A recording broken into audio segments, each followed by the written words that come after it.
Какие преимущества покупки авто с пробегом у дилеров и у частных лиц? Мы находимся в одном из дилерских центров Нижнего Новгорода.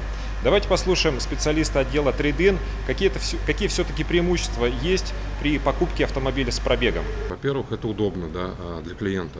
Клиент приходит в чистый, да, там, просторный автосалон. Во-вторых, это, конечно, самое главное, да, это то, что автомобили, которые приобретают люди у дилеров непосредственно в салоне, они юридически чистые. Первое, это юридически чистые, и второе, автомобили проходят техническую диагностику в сертифицированном нашем сервисе.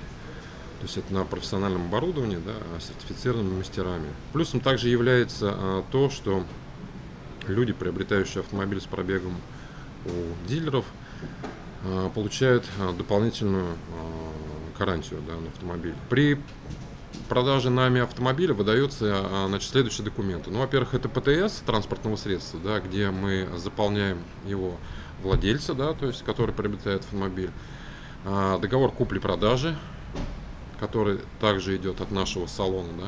То есть все это заверяется печатями и подписями нашего руководителя и, соответственно, клиента. Второй вариант приобретения автомобиля – это приобретение автомобиля у физического лица. Безусловно, при покупке машины нужно быть предельно осторожным.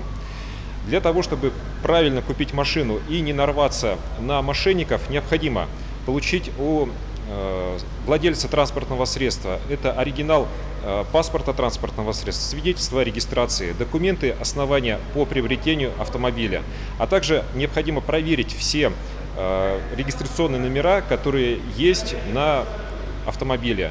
Это может быть ВИН-номер, который выбит на лобовом стекле, а также номер, который выбит на двигателе. Выбор покупки у дилера или у физического лица, конечно, остается у покупателя. С вами был автоюрист Сергеев Александр.